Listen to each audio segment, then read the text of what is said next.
जिस तरीके की गोली हम पे चलाई गई, मेरी हत्या की नीयत से गोली चली, लेकिन पता नहीं, जबकि अदालत के ऊपर उंगली उठाने का अधिकार हम में से किसी को नहीं है, लेकिन इतना तो जानने का अधिकार है मेरा कि इतने बड़े दुर्दांत अपराधी जिस पे कई मुकदमे दर्ज हैं, 302 के, 307 के, 7-8 मुकदमे दर्ज हैं। जिस थाना क्षेत्र में उन्होंने हमारी हत्या करने का प्रयास किया, उस थाना क्षेत्र में भी उन पे मुकदमा दर्ज है, 307 का मुकदमा दर्ज है। उनका हथियार निरस्त हुआ वहाँ पे, उसके बावजूद जमानत मिल रहा है, तो कहीं ना कहीं तो दाल में काला है। कि जिस तरीके से अभी काम उनका जमानत हुआ है परवेज पासा जी का, परवेज पासा जी ने कोई छोटा मोटा अपराध नहीं किया था। हो सकता था कि वो गोली मेरे सीने को छूते हुए निकलती और मैं आज आपके कैमरा के सामने बोलने की स्थिति में नहीं होता। मेरी तेरहवीं हो रही होती और उसका जमानत होकर के वो सड़कों पे घूम रहा होता और मेरे बच्चों को भी धमका रहा होता। आज भी मैं डरा हुआ हूँ, सहमा हुआ हूँ, मेरे परिवार का हर सदस्य सहमा हुआ है, लेकिन मैं सामाजिक व्यक्ति हूँ। समाज के बीच रहना हमारी मजबूरी सी हो गई है और गाज़ियाबाद प्रशासन से मैंने जिलाधिकारी महोदय, एसएसपी महोदय से भी अपनी सुरक्षा के लिए गुहार लगाई है। बाकी उनके हाथों में है, मेरी हत्या होती है तो भैया गाज़ियाबाद प्रशासन कहीं ना कहीं इसमें संलिप्त जरूर होगा।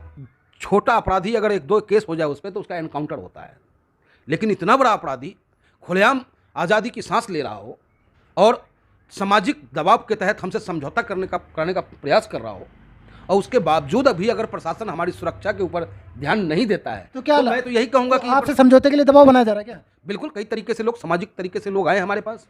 हमसे कहा गया कि भाई बड़ा आदमी वही होता है जो माफ़ कर देता है। मैंने कहा बिल्कुल मैं बड़ा नहीं हूँ, लेकिन मैं माफ़ कर दूंगा, लेकिन मैं उनसे ये पूछना चाहूँगा कि मेरी हत्या वो क्यों करना चाहते थे, मेरी कमी क्या है? क्या मैं पार्टी के लिए काम करता हूँ, ये मेरी कमी है? तो अगर ये कमी है तो इस कमी को तो मैं रोज़ करूँगा, दिन रात करूँगा, जब तक मैं जिंदा हूँ। ऑल इंडिया मजलिस इत्तेहादुल मुस्लिमीन जिंदाबाद करता रहूँगा, बैरिस्टर साहब जिंदाबाद करता रहूँगा। नहीं, पार्टी क्यों नहीं बड़ी है? पार्टी बहुत बड़ी है हमारी, जन समर्थन हमारे साथ है। पार्टी को आप कमज़ोर नहीं कह सकते हमारे। जब से पार्टी ने मुझ पर विश्वास किया, महानगर अध्यक्ष बनाया, जिला अध्यक्ष डॉक्टर मेहताब अली को बनाया, तब से गाज़ियाबाद में पार्टी एक अपने मुकाम पे है। हमने खुद लिख के दिया था उन्हें, जिलाधिकारी महोदय को, पुनः बताने के लिए कि अपराधी बाहर आ चुका है और हमारे जान माल की रक्षा करें। मैं तो बाहर रहूँगा, परिवार बच्चे हमारे छोटे छोटे घर पे हैं। और जहाँ तक निष्कासन की बात है, तो ऐसे लोग पार्टी में हो ही नहीं सकता। ये बैरिस्टर साहब की कथनी है, तो निष्कासन होना ना होना वो कोई मायने नहीं रखता है। वो पार्टी में कहीं से कहीं तक कुछ भी नहीं है, 0/0। तो गोपालगंज की जनता से मैं अपील करने जा रहा हूँ, ये मेरे बिहार की वो वीरभूमि, जिस वीरभूमि ने हमेशा इतिहास रचने का काम किया, फिर आप इतिहास रचो। सत्ता के दबाव में अपने वोट को ना डालो, जात और पात के नाम पर अपने वोट को मत डालो। वोट डालो आप परिवर्तन के लिए, और परिवर्तन ही बेहतर व्यवस्था का निर्माण करता है। ये मैं नहीं कहता, यह भगवान श्री कृष्ण गीता में कह गए हैं। गढ़ किसी का नहीं होता, गढ़ तो जनता का होता है साहब। गढ़ कैसे किसी का हो जाएगा? जहाँ पर जनता का कृपा हो जाए वही राजा है। ये राजतंत्र नहीं है कि रानी की पेट से राजा पैदा लेगा। बीजेपी दावा तो कर ही रही है, उसके साथ साथ मीडिया भी बरगलाने का काम कर रही है कि टक्कर राजद और भाजपा में है, जबकि कहीं कोई टक्कर नहीं है। टक्कर ईमानदार और बेईमान में है। उन 4 विधायकों को जो खोखे में बिक गए, उनके अस्तित्व का खत्म करने का ये चुनाव होगा और बिहार गोपालगंज की जनता बैरिस्टर साहब के विश्वास पे मोहर लगाने का काम।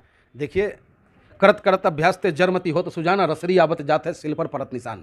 एक रस्सी में भी वो ताकत है कि पत्थर में निशान खींच देता है। जिस तरीके से आप पर हमला हुआ, लेकिन उसके बावजूद भी परवेज पाशा को छोड़ दिया जाता है, तो क्या कहेंगे आप?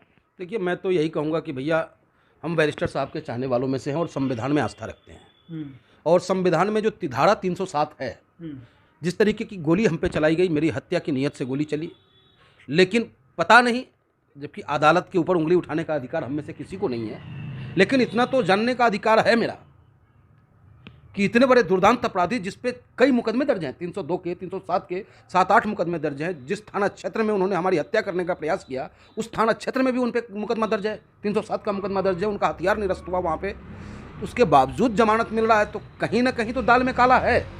कहीं ना, क्योंकि एक तो बाहुबली, दूसरे से धनबल से धनी। तो भैया कहते हैं ना कि सूर्य की रोशनी को कोई चिराग नहीं दिखा सकता, तो वही हालात है। धनबल के आगे आज कहीं ना कहीं मुख्यमंत्री योगी आदित्यनाथ ने तो कई बार कहा हम उत्तर प्रदेश में जीरो टॉलरेंस की नीति है, तो लगता नहीं है आपको कि जीरो टॉलरेंस की नीति के तहत काम कर रही है? देखिए, जिस तरीके से अभी काम उनका जमानत हुआ है परवेज पासा जी का, परवेज पासा जी ने कोई छोटा मोटा अपराध नहीं किया था। हो सकता था कि वो गोली मेरे सीनों को छूते हुए निकलती और मैं आज आपके कैमरा के सामने बोलने की स्थिति में नहीं होता। मेरी तेरहवीं हो रही होती और उसका जमानत होकर के वो सड़कों पे घूम रहा होता और मेरे बच्चों को भी धमका रहा होता। फिर भी मैं मुख्यमंत्री जी से अनुरोध करूंगा कि मुख्यमंत्री जी सिर्फ कथनी नहीं हो, आपका करनी भी होना चाहिए। आज भी मैं डरा हुआ हूँ, सहमा हुआ हूँ, मेरे परिवार का हर सदस्य सहमा हुआ है, लेकिन मैं सामाजिक व्यक्ति हूँ। समाज के बीच रहना हमारी मजबूरी सी हो गई है। परिवार वाले घर से निकलने नहीं देना चाहते, लेकिन फिर भी मैं घर से बाहर निकलकर जनता के दर्दों की आवाज़ बनने का प्रयास करता हूँ। और गाज़ियाबाद प्रशासन से मैंने जिलाधिकारी महोदय, एसएसपी महोदय से भी अपनी सुरक्षा के लिए गुहार लगाई है। बाकी उनके हाथों में है। मेरी हत्या होती है तो भैया गाज़ियाबाद प्रशासन कहीं ना कहीं इसमें संलिप्त जरूर होगा, अन्यथा मेरी हत्या नहीं हो सकती।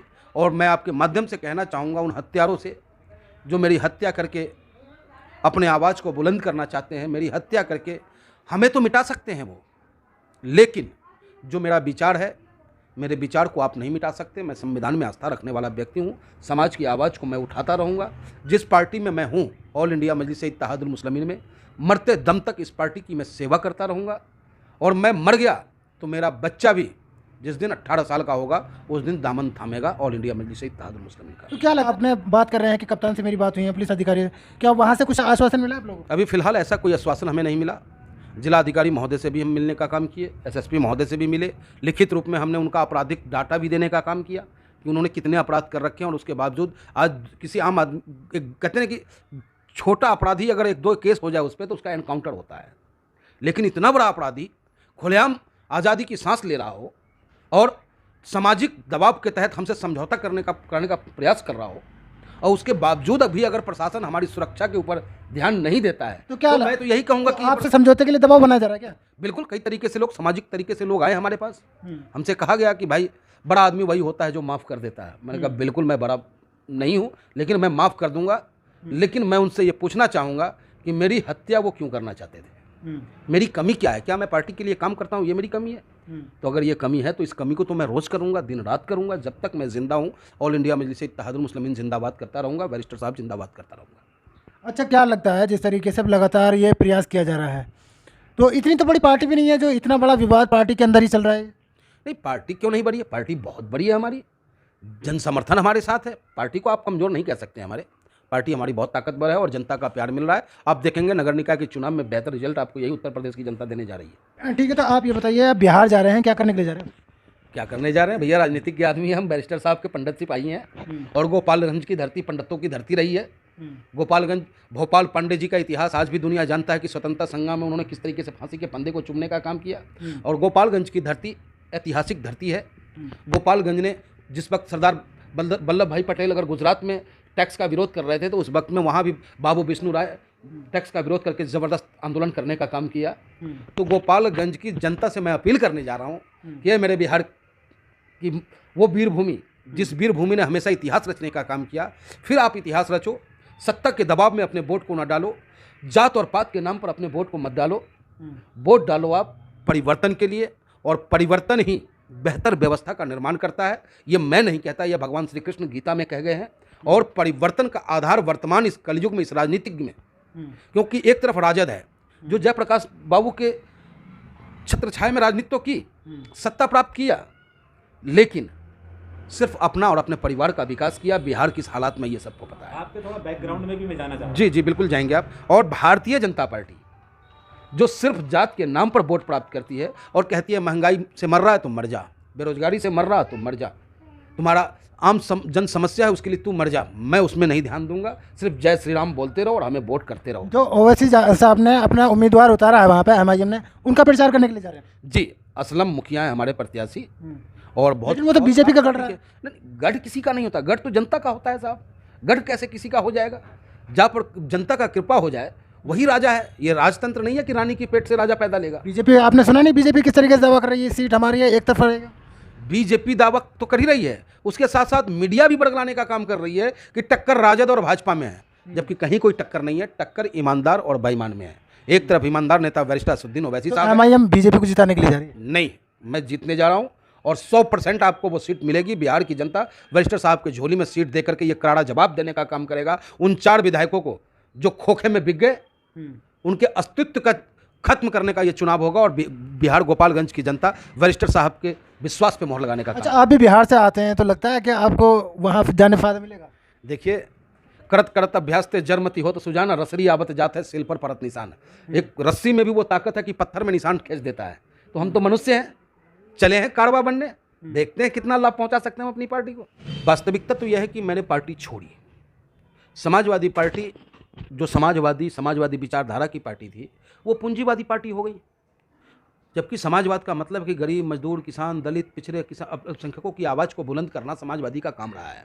और राम मनोहर लोहिया जी कहा करते थे कि अंतिम पैदान में बैठे व्यक्ति के चेहरे पे मुस्कान लाना समाजवादी का लक्ष्य है, अंधियारी सुरंग में प्रकाश पहुंचाना समाजवादी का लक्ष्य है। लेकिन यहाँ तो चमक पे, जिस पे ज़्यादा चमक हो उसे टिकट दिया जाए, जो धन बल से मजबूत हो, जो बाहुबल से मजबूत हो, उसे टिकट दिया जाए। जब ये परिपाटी चल गई तो समझो कि समाजवाद समाप्त हो गया। और गाज़ियाबाद में आज समाजवादी पार्टी धरातल पे कहीं नहीं है, फेसबुक पे है, ट्विटर पे हो सकता है, लेकिन गाज़ियाबाद, और मैं अभी से क्या बताऊं क्या हमारे दिल में है, वक्त आने दे बता देंगे तुझे आसमां। चुनाव का जब रिजल्ट निकलेगा तो आप भी वहीं होंगे और मैं भी वहीं रहूँगा, क्योंकि हमारा वजूद ये पार्टी है। और ये पार्टी अगर मजबूत नहीं होता है तो हम कहाँ के रह जाएंगे साहब। तो हमें भी तो अपनी उपस्थिति दर्ज करानी है।